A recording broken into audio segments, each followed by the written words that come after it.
अस्सलाम वालेकुम, कैसे हैं आप सब। आई होप आप सब बिल्कुल ठीक होंगे। आज का जो व्लॉग है ये मैं रात से स्टार्ट कर रही थी और अभी यहाँ पे ना मैं बनाने लगी थी कस्टर्ड, क्योंकि सुबह में बच्चों ने भी घर होना था और हस्बैंड ने भी, तो मैंने सोचा कि कुछ स्पेशल मैं बना लेती हूँ।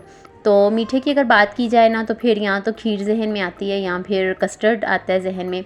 तो कस्टर्ड ये है कि बच्चे भी शौक़ से खा लेते हैं। तो यहाँ पे जी मैंने 1.5 किलो दूध ले लिया था, उसको ना मैंने रख दिया बॉयल होने के लिए। वैसे पहले से मैंने बॉयल किया हुआ था, लेकिन चीनी डाल के ना मैंने उसको गर्म होने के लिए ना रख दिया था। तो अभी मुझे है ना क्लीनिंग वगैरह करनी थी खाना खाने के बाद ना, जो एक दफ़ा किचन को मैं क्लीन करती हूँ ना, लेकिन मैंने सोचा पहले कस्टर्ड बना लेती हूँ। तो मैंने पैकेट लेके एक पूरा उसको मैंने ना घोल लिया था थोड़े से दूध में और डाल दूँगी अब इसको मैं दूध के अंदर, और अच्छे से जी इसको मिक्स कर लेंगे और कस्टर्ड जल्दी से रेडी हो जाएगा। और रात में बनाने का मकसद ये था कि रात सारी फिर मैं इसको फ्रिज में रखूँगी तो सुबह तक ना अच्छे से चिल्ड हो जाएगा और फिर नाश्ते में ना मैं सर्व कर दूँगी। तो मेरी कोशिश होती है कि जब सब घर पे हो ना फिर लाजमन मैं कोई ना कोई मीठा बना लेती हूँ।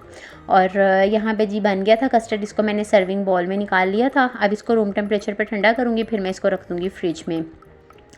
तो रात में बस मैंने आप लोगों के साथ इतना सा ही क्लिप शेयर करना था। ये है नेक्स्ट मॉर्निंग, और अभी ना मेरे पास और तो कुछ भी नहीं था ऐसा घर में, सिर्फ बनाना पड़े हुए थे। तो मैंने इसको ही स्लाइस में कट करके ना, तो मैंने यही ना पूरे ऊपर कवर कर दिया था, क्योंकि बच्चों को बहुत ज़्यादा पसंद होते हैं ना बनाना। तो मैंने सोचा कि चलें बच्चे भी खुश हो जाएंगे और डिज़र्ट का डिज़र्ट हो जाएगा। तो ये जी था कस्टर्ड की फ़ाइनल लुक, और इसको मैं अगेन रख दूँगी फ्रिज में, और उतनी देर में ना फिर मैं पराठे वगैरह बना लूँगी। रात में मैंने आलू कीमा बनाया हुआ था, तो उसके साथ ही मैं पराठे बना लूँगी। तो कोशिश होती है यही मेरी कि जब पता होता है, ज़ाहिर सी बात है कि नेक्स्ट डे सब ने इकट्ठे होना है, तो फिर मैं ऐसा सालन बनाती हूँ जो कि सुबह नाश्ते में भी फिर चल जाए। क्योंकि बाहर का ना तो मैं खुद रिकमेंड करती हूँ, ना मुझे खुद बाहर का खाना पसंद है। बहुत कोई मजबूरी हो तो मैं बाहर से मंगवा लेती हूँ, वरना मैं घर में ही बनाती हूँ। तो अभी यहाँ पे जी पराठे मैं बना रही थी। पराठे जब ज़्यादा क्वांटिटी में बनाने हो ना सबके लिए एक साथ, तो फिर मैं इसी तरह से ही बना लेती हूँ, जैसे गांव में मोस्टली इसी तरह से बनाए जाते हैं ना। तो पेड़ा लेके ना उसको बस इसी तरह से मैं हाथ की मदद से ही उसको फ्लैट कर लेती हूँ, उस पर घी लगाती हूँ और उसके ऊपर ना थोड़ा सा खुश्का डस्ट करके तो पेड़ा बना लेती हूँ। बहुत अच्छे पराठे बन जाते हैं ऐसे भी ना। तो ये इंस्टेंट से पराठे ना इसी तरह से ही मैं बना लेती हूँ। तो यहाँ पे जी मैंने सबका एक एक पराठा बना लिया था। सवेरा का छोटू सा बनाती हूँ क्योंकि उससे बड़ा नहीं खाया जाता, तो इसलिए वो फिर छोटे साइज़ का ही खाती है। तो आँच भी बहुत हल्की आ रही थी, मैं अभी आपको यहाँ पे आँच दिखा रही थी।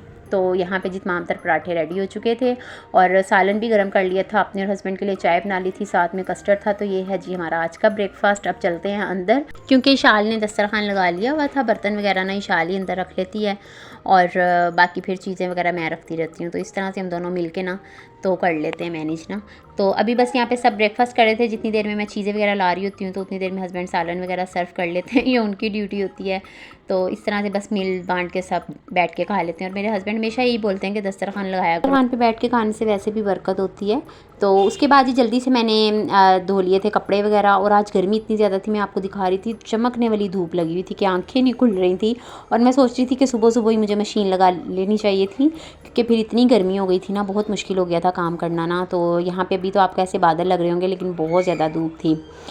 तो बस काम वगैरह करते करते शाम हो गई थी, तो मैंने सोचा चलें चाय पी ली जाए, थोड़ी सी थकावट अपनी ख़त्म की जाए। तो यहाँ पे भी मैं चाय बना रही थी। मोस्टली घरों में आपको पता है शाम में एहतमाम किया जाता है। पहले मैं चाय नहीं पीती थी, लेकिन जब से कराची आई हूँ ना तो यहाँ पे तो बहुत ज़्यादा एहतमाम किया जाता है शाम की चाय का। पापड़ बनाए जाते हैं, टिक्कियाँ फ्राई की जाती हैं, बहुत कुछ यहाँ पर एहतमाम किया जाता है। कराची वाले बखूबी जानते हैं, तो फिर मुझे भी आदत पड़ गई हुई है अब ना।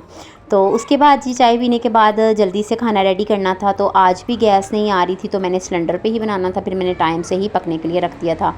तो अभी मैं यहाँ पे बनाऊंगी गोश्त। तो इसके लिए मैंने ग्रेवी पेस्ट ले लिया, साथ में लहसुन अदरक ले लिया। इसमें मैंने बेसिक मसाले डाल दिए, धनिया पाउडर, ज़ीरा, लाल मिर्च, नमक, हल्दी, ये तमाम चीज़ें डाल के अभी इसमें घी डाल दूँगी और मसाला पकने के लिए रख दूँगी।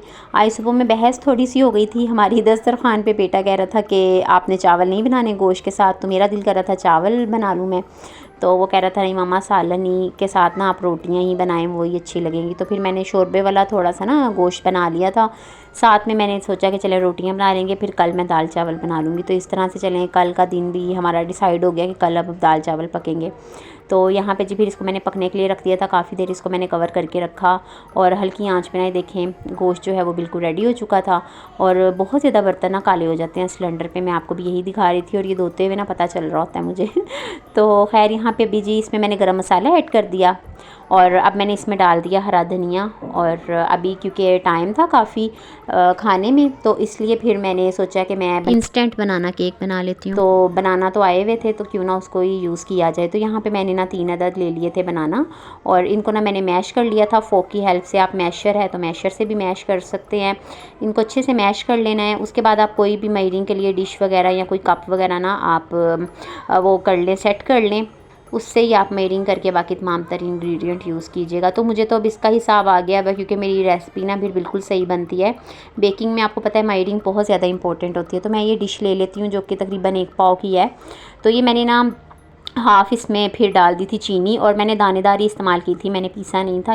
ये बहुत ही इंस्टेंट सा बनाना केक है, और इसका जो बैटर है ना वो बनाने में हार्डली 4 से 5 मिनट लगते हैं। उसके बाद आपने बेक करने के लिए रख देना है, और ज़बरदस्त सा बनाना केक रेडी हो जाएगा। बहुत ज़्यादा हेल्दी भी है बच्चों के लिए। तो अब जी इसको जब अच्छे से मैंने मिक्स कर लिया, फिर मैंने इसमें एक अंडा डाल दिया, और अब इसको अच्छे से मिक्स कर लेंगे। अंडे के साथ तमाम तर जो इंग्रेडिएंट हैं उनको यकजा होने तक मिक्स करते रहेंगे। तो फोक से काफ़ी एफर्ट लग रही थी, इसलिए मैंने हैंड विस्क ले लिया था। और अब मैंने इसमें ना 4 टेबलस्पून के करीब ना मैंने इसमें घी ऐड किया था। अब मैं ज़्यादा घी नहीं ऐड करती हूँ, टू बी ऑनेस्ट। घी या ऑयल आप जो भी डालें ना, मैं सिर्फ 4 to 5 टेबलस्पून डालती हूँ। देख लेती हूँ कि मेरे पास बैटर की क्वांटिटी ना क्या है, जैसे हाफ़ कप ऑयल और 1 कप ऑयल। अब मैं इस तरह से डालती हूँ, फिर बहुत ज़्यादा हैवी हो जाता है, फिर खाया भी नहीं जा रहा होता इतना ज़्यादा घी वाला ना। तो बस आप उतना ही डालें, बस जिससे कि इतनी क्वांटिटी भी ना इनफ होती है। तो अगर आप घर में बना रहे हैं ना घर के खाने के लिए, तो फिर तो आप बिल्कुल इसी तरह से सिंपल वे में ही बनाया करें। कोशिश किया करें जब आप बार बार बनाएंगे ना, तो फिर इजीली ना इंसान बना सकता है। तो यहाँ पे मैंने जो मोल्ड है ना उसको मैंने ग्रीस करके उसमें पेपर लगा दिया था, और 1 प्याली ना अब मैं इसमें मैदे की ऐड करूँगी। मैंने 2 दफ़ा में ऐड की थी ताकि अच्छे से मैं मिक्सिंग कर सकूँ। अभी मैंने इसमें वनीला एसेंस के कुछ ड्रॉप्स ऐड कर दिए ताकि अच्छा सा एक फ्लेवर आ जाए इसमें।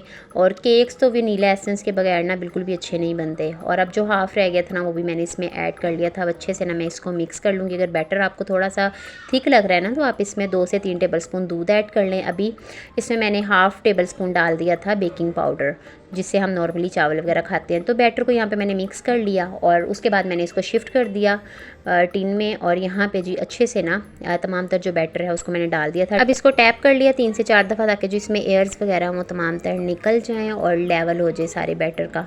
और बस जी अब पतीले को मैं पहले ही रख देती हूँ प्री हीट होने के लिए। जब तैयारी करती हूँ बैटर बनाने की, उस टाइम पे मैं उसको रख देती हूँ मीडियम टू हाई फ्लेम पे। और यहाँ पे जी अच्छे से ना पतीला भी प्री हीट हो चुका था। मैंने पुरानी सी देश की ले ली थी, क्योंकि ये काफ़ी ज़्यादा बड़ा है पतीला ना, बड़े साइज़ में है, तो इसमें ठीक ठाक जिसको कहते हैं ना वो हीट हुई हुई थी।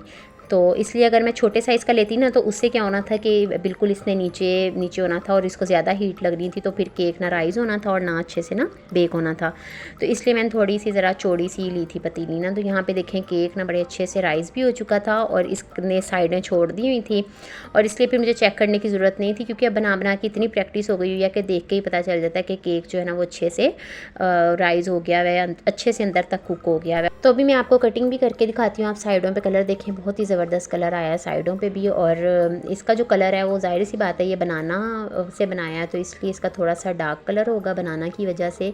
लेकिन ये हेल्दी बहुत ज़्यादा है और टेस्टी भी बहुत ज़्यादा ये बनता है। तो आप ज़रूर बनाइएगा इसको। आप टी टाइम में भी बना सकते हैं, बच्चों के लिए ज़रूर बनाइएगा। जो थोड़े से सॉफ्ट बनाना होते हैं ना, हम उनको वेस्ट कर देते हैं, लेकिन उसी बनाना से ना इस रेसिपी को आप बना सकते हैं। और जितने सॉफ्ट होंगे ना, यानी कि जो थोड़े सॉफ्ट हुए होते हैं, उनसे उतना ही ज़्यादा टेस्ट आएगा इस केक में ना। तो अभी ये गर्म ही था, लेकिन मैंने कटिंग कर ली, और ये इतना सॉफ्ट बना था। अभी मैं आपको इसको तोड़ के भी दिखाऊंगी, और इतना स्पंजी सा ये बना था। तो आई होप आप लोगों को ना मेरी ये रेसिपी अच्छी लगी होगी। अगर आप लोगों को रेसिपी अच्छी लगी हो तो लाइक कीजिएगा, और अगर आप लोग चैनल पे न्यू हैं तो सब्सक्राइब कर दीजिएगा। इंशाल्लाह मिलूंगी नेक्स्ट वीडियो में। अपना बहुत ख्याल रखिएगा, दुआओं में याद रखिएगा। अल्लाह हाफिज़।